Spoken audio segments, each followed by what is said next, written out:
ಆತ್ಮೀಯ ವಿದ್ಯಾರ್ಥಿಗಳಿಗೆ ಸ್ವಾಗತ. ಇವತ್ತಿನ ಈ ವಿಡಿಯೋ ಪಾಠದಲ್ಲಿ ನಾವು 10ನೇ ತರಗತಿಯ ಪಾರ್ಟ್ 2 ಸಿಲೆಬಸ್ನ 2ನೇ ಪಾಠ ಕಲರ್ಸ್ ಆಫ್ ಸೈಲೆನ್ಸ್ ಈ ಪಾಠದ ಮೇಲೆ ಬರ್ತಕ್ಕಂತಹ ಇಂಪಾರ್ಟೆಂಟ್, ಬರೀ ಇಂಪಾರ್ಟೆಂಟ್ ಅಲ್ಲ, ವೆರಿ ಇಂಪಾರ್ಟೆಂಟ್ ಕ್ವಶನ್ಸ್ ವಿತ್ ಆನ್ಸರ್ಸ್ಗಳನ್ನು ನೋಡ್ತಕ್ಕಂತಹ ಒಂದು ವಿಡಿಯೋ ಪಾಠವಾಗಿರ್ತದೆ. ಹಾಗಾಗಿ ತಡ ಮಾಡದೆ ಇವತ್ತಿನ ವಿಡಿಯೋ ಪಾಠವನ್ನು ಪ್ರಾರಂಭಿಸೋಣ. ಇಲ್ಲಿವರೆಗೂ ನಿಮ್ಮದೇ ಯೂಟ್ಯೂಬ್ ಚಾನಲ್ ಆಗಿರ್ತಕ್ಕಂತಹ SRS ಸ್ಟಡಿ ಝೋನ್ ಅಂತಕ್ಕಂಥ ಯೂಟ್ಯೂಬ್ ಚಾನಲನ್ನು ಯಾರಾದರೂ ಸಬ್ಸ್ಕ್ರೈಬ್ ಮಾಡಿರಲಿಲ್ಲ ಅಂತಂದರೆ ತಪ್ಪದೇ ಸಬ್ಸ್ಕ್ರೈಬ್ ಮಾಡಿ. ಇನ್ನು ಮುಂದೆ ಬರ್ತಕ್ಕಂತಹ FA3 ಮತ್ತು FA4 ಪರೀಕ್ಷೆಗಳಿಗೆ ಸಂಬಂಧಪಡ್ತಕ್ಕಂತಹ ಕನಿಷ್ಠ 3 ಪ್ರಶ್ನೆ ಪತ್ರಿಕೆಗಳನ್ನ ಉತ್ತರ ಸಹಿತ ಚರ್ಚೆಯನ್ನು ಮಾಡ್ತೀವಿ. ಹಾಗಾಗಿ ಇಲ್ಲಿ ಮೊದಲನೇ ಪ್ರಶ್ನೆ ನೋಡೋದಾದರೆ, answer the following questions in 2 or 3 sentences. Important ಆಗಿರ್ತಕ್ಕಂತಹ ಕ್ವಶನ್ಸ್ಗಳಿಗೆ ಮಾತ್ರ ಇಲ್ಲಿ ಉತ್ತರಗಳನ್ನ ನೋಡ್ತಾ ಇದ್ದೀವಿ. ಇವಿಷ್ಟು ತಾವು ನೋಟ್ ಮಾಡಿಕೊಂಡು ಪ್ರಾಕ್ಟೀಸ್ ಮಾಡಿದರೆ ಸಾಕು. First question, why was Satish confined to bed? What was the worst thing for him? Why was it so ಅಂತಕ್ಕಂತಹ ಪ್ರಶ್ನೆಗೆ answer, after the accident which was happened in ಕಾಶ್ಮೀರದಲ್ಲಿ ಆಗಿರ್ತಕ್ಕಂತಹ ಆಕ್ಸಿಡೆಂಟ್ ಆದ ನಂತರ Satish's legs become very weak, ಕಾಲುಗಳು weak ಆಗ್ತವೆ. Requiring several operations, ಸಾಕಷ್ಟು ಬಾರಿ ಆಪರೇಷನ್ಗಳನ್ನು ಮಾಡಬೇಕಾಗಿರ್ತಕ್ಕಂಥ ಅವಶ್ಯಕತೆ ಇರ್ತದೆ. He frequently suffered from bouts of fever ಅಂತಂದರೆ ಜ್ವರ. ಆವಾಗ ಅವನಿಗೆ ಜ್ವರಗಳು ಪೀರಿಯಾಡಿಕಲಿ ಒಂದಷ್ಟು ದಿನಗಳವರೆಗೆ ಜ್ವರ ಬರೋದು ಹೋಗೋದು ಮತ್ತು ಜ್ವರ ಕಾಣಿಸಿಕೊಳ್ತಕ್ಕಂಥದ್ದು.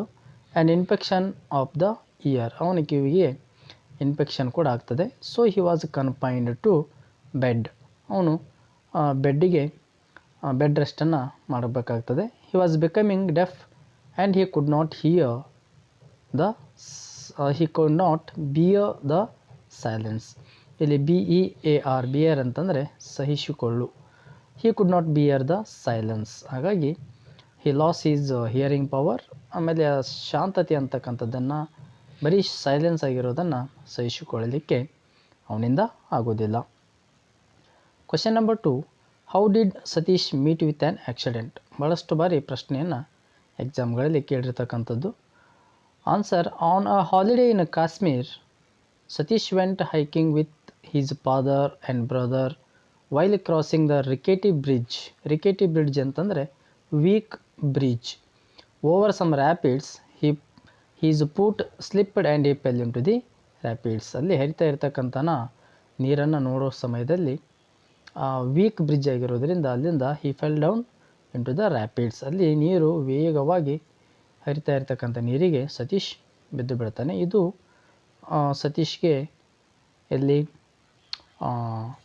ಕಾಶ್ಮೀರ್ನಲ್ಲಿ ಆಗಿರ್ತಕ್ಕಂತಹ ಒಂದು ಆಘಾತ ಅಥವಾ ಅಪಘಾತ. Question number 3, Satish did not want to go to a new school. What was the reason? ಹೊಸ ಶಾಲೆಗೆ ಹೋಗಲಿಕ್ಕೆ ಅವನಿಗೆ ಇಷ್ಟ ಇರೋದಿಲ್ಲ. ರೀಸನ್ ಏನು ಅಥವಾ ಕಾರಣ ಏನು ಅಂತಕ್ಕಂಥ ಪ್ರಶ್ನೆಗೆ Satish did not want to go to a new school, ಹೊಸ ಶಾಲೆಗೆ ಹೋಗಬೇಕಂತ ಅವನಿಗೆ ಇಷ್ಟ ಇರೋದಿಲ್ಲ. ಬಿಕಾಸ್, ಯಾಕಂತಂದರೆ where he could not talk to other children, ಅಲ್ಲಿ ಯಾವುದೇ ಬೇರೆ ಮಕ್ಕಳ ಜೊತೆಗೆ ಮಾತನಾಡಲಿಕ್ಕೆ ಅವನಿಗೆ ಸಾಧ್ಯ ಆಗ್ತಾ ಇರೋದಿಲ್ಲ. Wear every one wood make fun of his deafness, ಅವನ ಈ ಡೆಫ್ನೆಸ್ ಅಥವಾ ಕಿವಿ ಕೇಳಿಸದೇ ಇರತಕ್ಕಂತಹ ಕಿವುಡುತನದ ಬಗ್ಗೆ ಎಲ್ಲಿರ್ತಕ್ಕಂಥ ಚಿಲ್ಡ್ರನ್ಸ್ಗಳು ಗೇಲಿ ಮಾಡ್ಬೋದು ಅನ್ನೋ ವಿಚಾರಕ್ಕಾಗಿ ಹೊಸ ಶಾಲೆಗೆ ಹೋಗೋದು ಅವನಿಗೆ ಇಷ್ಟ ಇರೋದಿಲ್ಲ. ಇನ್ನು question number 4, Y did Satish C at the far corner of the garden? Why did it attract him? ದೂರದ ಗಾರ್ಡನಲ್ಲಿ ಏನನ್ನು ನೋಡಿದ, ಯಾಕವು ಅದು ಅವನನ್ನು ಅಷ್ಟು ಆಕರ್ಷಿಸಲ್ಪಟ್ಟಿತು ಅಂತಂದರೆ ಇಲ್ಲಿ ಏನನ್ನು ನೋಡಿದಪ್ಪ ಅಂತಂದರೆ ಸತೀಶ್ ಸಾ A bird at the for corner of the garden. ಇಲ್ಲಿ ಕಾರ್ನರ್ ಸ್ಪೆಲ್ಲಿಂಗ್ ಸ್ವಲ್ಪ ಮಿಸ್ಟೇಕ್ ಆಗಿದೆ, ಸರಿಪಡಿಸ್ಕೋಬೇಕು. CORNER ಆಗಬೇಕು, M ಆಗಿದೆ. ಸತೀಶ್ ಸಾ a bird at the far corner of the garden. its restless energy attracted him. ಆ ಒಂದು ಬರ್ಡ್ಗೆ ಇರತಕ್ಕಂತಹ ಒಂದು ಎನರ್ಜಿ ಅವನಿಗೆ ಭಾಳಷ್ಟು ಆಕರ್ಷಿತನನ್ನಾಗಿ ಮಾಡ್ತದೆ. Describe the bird in the garden which attracted Satish. ಇದು ಭಾಳಷ್ಟು ಬಾರಿ ಕೇಳಲ್ಪಟ್ಟಿರ್ತಕ್ಕಂಥ ಪ್ರಶ್ನೆ. ಗಾರ್ಡನ್ನಲ್ಲಿರ್ತಕ್ಕಂತಹ ಬರ್ಡ್ ಯಾಕೆ ಸತೀಶನನ್ನು ಆಕರ್ಷಿಸಲ್ಪಟ್ಟಿತು ಅಂತಕ್ಕಂಥ ಪ್ರಶ್ನೆಗೆ ಉತ್ತರ, the bird had a long tail and a black crest. ಕುತ್ತಿಗೆ ಭಾಗ ಬ್ಲ್ಯಾಕ್ ಆಗಿದ್ದು ಲಾಂಗ್ ಟೇಲನ್ನು ಹೊಂದಿರತಕ್ಕಂಥ bird.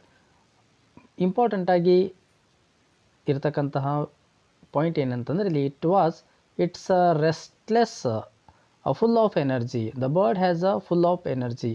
The bird was full with energy. Its eyes moved here and there and its whole body seemed ever ready to fly ಅಂತಕ್ಕಂತಹ answer ಆಗಿರ್ತದೆ. Next question number 6 ನೋಡೋದಾದರೆ ಇಲ್ಲಿ, how did the beautiful bird inspire Satish. Satish started at the bird for a long time. Satish stared at the bird for a long time. Satish ಆ ಬರ್ಡನ್ನೇ ಸ್ವಲ್ಪದ ಸಮಯದವರೆಗೆ ಅಥವಾ ಹೆಚ್ಚಿನ ಸಮಯದವರೆಗೆ ಅದನ್ನೇ ವೀಕ್ಷಣೆ ಮಾಡ್ತಾ ದಿಟ್ಟಿಸಿ ನೋಡ್ತಾ. After it flew away he look out his notebook after it flew away he took out his notebook and pencil and made a sketch of the bird.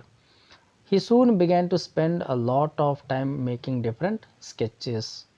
Question number 7, why was Satish's father against drawing. ಆಗ Satish drawing ಮಾಡ್ತಕ್ಕಂಥದ್ರ ವಿರೋಧವನ್ನು ಯಾಕೆ ಮಾಡ್ತಾರೆ ಅವ್ರ ತಂದೆ ಅಂತಕ್ಕಂಥ ಪ್ರಶ್ನೆಗೆ, Satish's father felt that artists do not make a much money. He wanted a bright future for his son. He thought that it is possible only by studying hard. He thought drawing as a waste of time. ಭಾಳಷ್ಟು simple ಆಗಿರ್ತಕ್ಕಂತಹ ಸೆಂಟೆನ್ಸಸ್ಗಳನ್ನ frame ಮಾಡಲಾಗಿದೆ ಇಲ್ಲಿ. ಉತ್ತರನೂ ಕೂಡ ಬೇಗನೆ ಅರ್ಥೈಸಿಕೊಳ್ಬೋದು. Question number 8, why was the school Satish going kept him out of the school ಅಂತಕ್ಕಂಥ ಪ್ರಶ್ನೆಗೆ, ಇವನು ಹೋಗ್ತಾ ಇರ್ತಕ್ಕಂಥ ಶಾಲೆಯವರು ಯಾಕೆ ಅವನನ್ನು ಹೊರಗೆ ಹಾಕಿದ್ರು ಅಂತಕ್ಕಂಥ ಪ್ರಶ್ನೆಗೆ, due to his frequent absence and his hearing problem. ಅವನಿಗೆ ಕಿವಿ ಕೇಳಿಸದೇ ಇರತಕ್ಕಂಥ ಸಮಸ್ಯೆ ಮತ್ತು ಮೇಲಿಂದ ಮೇಲೆ ಅವಾಗವಾಗ ಶಾಲೆಗೆ ಅಬ್ಸೆಂಟ್ ಆಗ್ತಾ ಇರೋದರಿಂದ. ಡ್ಯೂ ಅಂತಂದರೆ ಕಾರಣ. The school he was attending till then kept him out of the school. They forced Avtar Narain to look for a new school. Question number 9, why didn't Satish want to go to a new school? Answer, Satish didn't want to go to a new school because he could not talk to other children where everyone would make fun of his deafness. Already ಇರತಕ್ಕಂಥ ಪ್ರಶ್ನೆ ಇನ್ನೊಂದು ಸಲ repeat ಆಗಿರ್ತಕ್ಕಂಥದ್ದು. Question number 10, why did Satish's father make expedition to schools? Was he successful? If not, why? ಸಾಕಷ್ಟು ಈ ಶಾಲೆಗಳಿಗೆ ಭೇಟಿ ಕೊಡ್ತಾರೆ ಸತೀಶ್ ಫಾದರ್ ಅವರು. ಹಾಗಾದರೆ ಬೇರೆ ಬೇರೆ ಶಾಲೆಗೆ ವಿಸಿಟ್ ಕೊಟ್ಟಾಗ, ಭೇಟಿಯಾದಾಗ ಅಡ್ಮಿಷನ್ಗೆ ಅಲ್ದಾಡ್ತಾ ಇರ್ತಾರೆ. ಹಾಗಾದರೆ ಆ ಒಂದು ಕೆಲಸದಲ್ಲಿ ಅವರೇನಾದರೂ ಯಶಸ್ವಿ ಆದರ, ಆಗಿರಲಿಲ್ಲ ಅಂತಂದರೆ ಯಾಕೆ ಅಂತಕ್ಕಂಥ ಪ್ರಶ್ನೆಗೆ answer, Satish was frequently absent from and he had hearing problem. Satish was frequently absent to the school and he had a hearing problem, so every school didn't want him to admit. So ಅವತಾರ್ ನರೇನ್ ಅಂತಂದರೆ ಇಲ್ಲಿ Satish's father had make expedition to schools but he was not successful. ಯಶಸ್ವಿ ಆಗಲಿಲ್ಲ. ಕಾರಣ ಏನಂತಂದರೆ ಇಲ್ಲಿ, because every school did the same thing for the same reason. Question number 11, name the 3 fields in which Satish Gujaral has made his name. Satish came to be popular known as the Satish Gujaral. He is the famous artist from India. He is an accomplished artist with several forms of art like painting, sculpture and architecture. He is also a writer. ಇದು ಬಹಳಷ್ಟು ಬಾರಿ ಕೇಳಲ್ಪಟ್ಟಿರತಕ್ಕಂಥ ಪ್ರಶ್ನೆ ಆಗಿರೋದ್ರಿಂದ I will repeat it once again. ಇನ್ನೊಂದು ಸಲ ನಿಮಗೆ repeat ಮಾಡಬೇಕಂತಂದರೆ, name the 3 fields in which Satish Gujral has made his name. 3 ಕ್ಷೇತ್ರಗಳನ್ನು ಹೆಸರಿಸಿ. ಸತೀಶ್ ಗುಜರಾಲ್ ಅವರು ಹೆಸರು ಮಾಡಲ್ಪಟ್ಟಿರ್ತಕ್ಕಂತಹ 3 ಕ್ಷೇತ್ರಗಳನ್ನು ಹೆಸರಿಸಿ ಅಂತಕ್ಕಂಥ ಪ್ರಶ್ನೆಗೆ, Satish came to be popularly known as Satish Gujral. He is the famous artist of India. He is an accomplished artist with several forms of art like a painting, sculpture and architecture. ಇಲ್ಲಿ main ಪಾಯಿಂಟ್ಗಳನ್ನ 3 ನೆನಪಿಟ್ಕೋಬೇಕಾಗಿರ್ತಕ್ಕಂಥ ಯಾವ ಅಂತಂದರೆ, ಪೇಂಟಿಂಗ್, ಸ್ಕಲ್ಪ್ಚರ್ ಆ್ಯಂಡ್ ಆರ್ಕಿಟೆಕ್ಚರ್ನಲ್ಲಿ ಅವರು ಭಾಳಷ್ಟು popularly non ಅಂದರೆ ಜನಪ್ರಿಯರಾಗ್ತಾರೆ. ಇನ್ನು just for practice, ನಿಮ್ಮ ಪ್ರಾಕ್ಟೀಸ್ಗಾಗಿ ಈ ಪಾಠದ ಮೇಲೆ ಎಕ್ಸ್ಟ್ರಾಕ್ಟ್ ಕೂಡ ಬರ್ಬೋದು. Read the following extract and answer the questions given below ಅಂತ ಇದೆ. ಫಸ್ಟ್ ಎಕ್ಸ್ಟ್ರಾಕ್ಟ್ ನೋಡೋದಾದ್ರೆ ಇಲ್ಲಿ ಬರೀ ನಿಮಗೆ ಎ ಮತ್ತು ಬಿ ಅಂತಕ್ಕಂಥ ಆನ್ಸರ್ನ ಮಾತ್ರ ಕೊಡಲಾಗಿದೆ. ಕ್ವಶನ್ಸ್ಗಳನ್ನ ಕೇಳಿ ಆನ್ಸರ್ ಬರಲಾಗಿದೆ. ಕಾರಣ ಏನಂತಂದರೆ ಇವುಗಳನ್ನ ನೀವು ಸರಿಯಾಗಿ ಓದಿಕೊಂಡು ಪ್ರಾಕ್ಟೀಸ್ ಮಾಡಿದರೆ ನಿಮಗೆ ಸಿ ಕ್ವಶನ್ ಕೂಡ ಇದರಲ್ಲೇ ಬಂದಿರ್ತದೆ. ಹಾಗಾಗಿ we will have to look for new school his father said. ಅವ್ರ ತಂದೆ ಹೊಸ ಶಾಲೆಯನ್ನು ನೋಡೋಣ ನಿನಗೋಸ್ಕರ ಅಂತಕ್ಕಂಥ ಮಾತನ್ನು ಹೇಳಿರ್ತಕ್ಕಂಥದ್ದು. Question A, why did Satish father have to look for new school?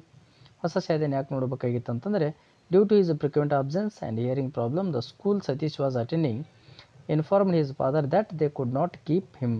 So Satish father had to look for A new school ಅಂತಕ್ಕಂಥ ಆನ್ಸರ್ ಆಗಿರ್ತದೆ. B question, Satish was unhappy about this, what was the reason? ಹಾಗಾದರೆ answer ನೋಡೋದಾದರೆ ಇಲ್ಲಿ Satish did not want to go to new school where he could not talk to other children and where they would make fun of his deafness. Repeat ಆಗಿರ್ತಕ್ಕಂತಹ 2 marks ಕ್ವಶನಲ್ಲಿ ಬಂದಿರತಕ್ಕಂತಹ ಪ್ರಶ್ನೆಗೆ ಉತ್ತರವೇ ಇಲ್ಲಿ again repeated. Question number 2 ಅಥವಾ extract number 2, you can learn a great deal of things just by reading. Question A, why do you think Satish father encouraged him to read? Answer ನೋಡೋದಾದರೆ ಯಾಕೆ ಸತೀಶ್ ಅವರ ತಂದೆ ಎನ್ಕರೇಜ್ ಮಾಡ್ತಾರೆ ಓದೋಗೋಸ್ಕರ ಅಂತಂದಾಗ to get on in life Satish father wanted Satish to read. ಜೀವನದಲ್ಲಿ ಏನಾದರೂ ಮಾಡಬೇಕು ಅಂತಂದರೆ ನೀನು ಓದಬೇಕು ಅಂತಕ್ಕಂಥ ಒಂದು ವಿಚಾರ. How did reading influence Satish? Answer, as Satish began to read it was as if the whole world opened out to him. He realized that there were others who had suffered more than him. ಅವನಿಗೇನು ಅರ್ಥ ಆಗ್ತದೆ ಅಂತಂದರೆ ಅವನ ಜೀವನದಲ್ಲಿ ಆಗಿರ್ತಕ್ಕಂತಹ ಒಂದು incident ಅಥವಾ accident ಕಷ್ಟಕರವಾಗಿರ್ತಕ್ಕಂಥದ್ದು ಅಂದ್ಕೊಂಡಿರ್ತಾನೆ. ಸೋ ಮೆನಿ ಬುಕ್ಸ್ಗಳನ್ನ ರೀಡ್ ಔಟ್ ಮಾಡಿದ ಮೇಲೆ ಗೊತ್ತಾಗ್ತದೆ ಪ್ರಪಂಚದಲ್ಲಿ ಬೇರೆಯವರ ಕಷ್ಟಗಳ ಮುಂದೆ ನನ್ನ ಕಷ್ಟ ಏನೋ ಅದ ಅಂತಕ್ಕಂಥ ಒಂದು ವಿಚಾರ ಅವನಿಗೆ ಇಲ್ಲಿ ರಿಯಲೈಸ್ ಆಗ್ತದೆ. Question number 3, extract number 3, this is an idle pastime. ಇದು ಸೋಮಾರಿಗಳು ಮಾಡ್ತಕ್ಕಂತಹ ಸಮಯ, ವ್ಯರ್ಥ ಸಮಯ. You would do better to read and get some knowledge. ಈ ಒಂದು ಸ್ಟೇಟ್ಮೆಂಟ್ಗೆ answer question A, what is an idle pastime according to the above statement? Answer, drawing is an idle pastime according to the above statement. B question, why does Satish father give more importance to reading? Answer, Satish father thinks that by reading Satish can make something out of his life. To get on in life, one has to read a lot. Question number 4 ಅಥವಾ extract number 4, you made this very badly don't you? ನೀನು ಅಷ್ಟು ಸರಿಯಾಗಿ ಮಾಡಿಲ್ಲ, ಕೆಟ್ಟ ರೀತಿಯಲ್ಲಿ ಈ ಕೆಲಸ ಮಾಡಿಯಾ, ಹೌದಲ್ಲವೇ ಅಂತಕ್ಕಂಥ ಪ್ರಶ್ನೆಗೆ what do you think made Satish father say this? ಯಾಕೆ ಸತೀಶ್ ಫಾದರ್ ಈ ಮಾತನ್ನು ಹೇಳಿದರು, ಏನು ರೀಸನು, ಏನು ಅನ್ನಿಸ್ತದೆ ಅಂತಂದರೆ though his father was against it ಅಂತಂದರೆ ಅವ್ರು ಡ್ರಾಯಿಂಗ್ ಮಾಡ್ತಕ್ಕಂಥದ್ದು, ಪೇಂಟಿಂಗ್ ಮಾಡ್ತಕ್ಕಂಥದ್ದು ಅಗೇನೆಸ್ಟ್ ಆಗಿರ್ತಾರೆ. Satish continue to draw and paint. His father realised that his son had a great love and talent for art. ಆವಾಗ ಈ ಮಾತು ಬರ್ತದೆ. B question, what did he do soon after having the room? Answer, he bought paints, brushes of all shapes and sizes and several rolls of drawing sheets for Satish. Extract number 5 and last extract, you will learn arts and make your life in your chosen field. ನೀನು ಆಯ್ಕೆ ಮಾಡಿಕೊಂಡಿರ್ತಕ್ಕಂಥ ಕ್ಷೇತ್ರದಲ್ಲಿನೇ ನೀನೇನು ಮಾಡ್ಬೋದು, ಆಯ್ಕೆ ಮಾಡಿಕೊಂಡಿರ್ತಕ್ಕಂಥ ಕ್ಷೇತ್ರದಲ್ಲಿನೇ ನಿನ್ನ ಲೈಫನ್ನು ಹುಡುಕು ಅಥವಾ ನಿನ್ನ ಜೀವನವನ್ನು ಬೆಳೆಸಿಕೋ ಆ ಥರ ಹೇಳ್ತಾರೆ. ಅದು ಯಾವುದು ಅಂತಂದರೆ ಇಲ್ಲಿ ಆರ್ಟ್ಸ್ ಅಂತಕ್ಕಂಥ ಫೀಲ್ಡ್ನಲ್ಲಿ. Question A, why did you think made Satish father take this decision? ಈ ನಿರ್ಧಾರವನ್ನು ಯಾಕೆ ತೊಗೊಂಡ್ರು ಅಂತಕ್ಕಂಥ ಪ್ರಶ್ನೆಗೆ though his father was against it, Satish continued to draw and paint. His father realized that his son had a great love and talent for art. B question, how did Satish react to his father's decision? ಅವ್ರ father ಈ ನಿರ್ಧಾರ ತೆಗೆದುಕೊಂಡಾಗ ಸತೀಶನ ಒಂದು ಭಾವನೆಗಳು ಏನು ವ್ಯಕ್ತ ಆದವು ಅಂತಕ್ಕಂಥದ್ದು ಅಥವಾ ಏನು ರಿಯಾಕ್ಟ್ ಮಾಡ್ತಾನೆ ಅಂತಕ್ಕಂಥ ಪ್ರಶ್ನೆಗೆ answer, Satish eyes filled with tears. ಕಣ್ಣೀರು ತುಂಬ್ಕೊಂಡ್ಬಿಡ್ತವೆ. And he hugged his father tightly. ಗಟ್ಟಿಯಾಗಿ ಅವ್ರ ತಂದೆಯನ್ನು ತಪ್ಕೊತಾನೆ. And his heart filled with love for his father. ಅವ್ರ ತಂದೆ ಮೇಲೆ ಇನ್ನೂ ಪ್ರೀತಿ ಹೆಚ್ಚಾಗ್ತದೆ.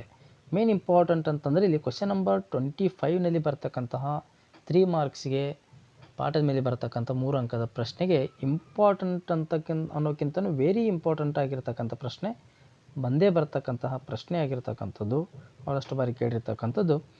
ಇಲ್ಲಿ 3 ಪ್ರಶ್ನೆಗಳನ್ನು ಸೇರಿಸಿ ಒಂದೇ ಉತ್ತರಗಳನ್ನು ಬರೆದಿದ್ದೀವಿ.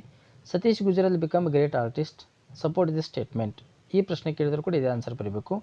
Mentioning a few of his achievements, ಅವನ ಕೆಲವೊಂದಷ್ಟು ಸಾಧನೆಗಳನ್ನು ಮೆನ್ಷನ್ ಮಾಡ್ತಾ ಒಬ್ಬ ಗ್ರೇಟ್ ಆರ್ಟಿಸ್ಟ್ ಅಂತಕ್ಕಂಥ ಹೇಗೆ ಬರ್ರಿ ಅಂತ ಪ್ರಶ್ನೆ ಮಾಡಿದಾಗ ಇದೇ ಉತ್ತರ.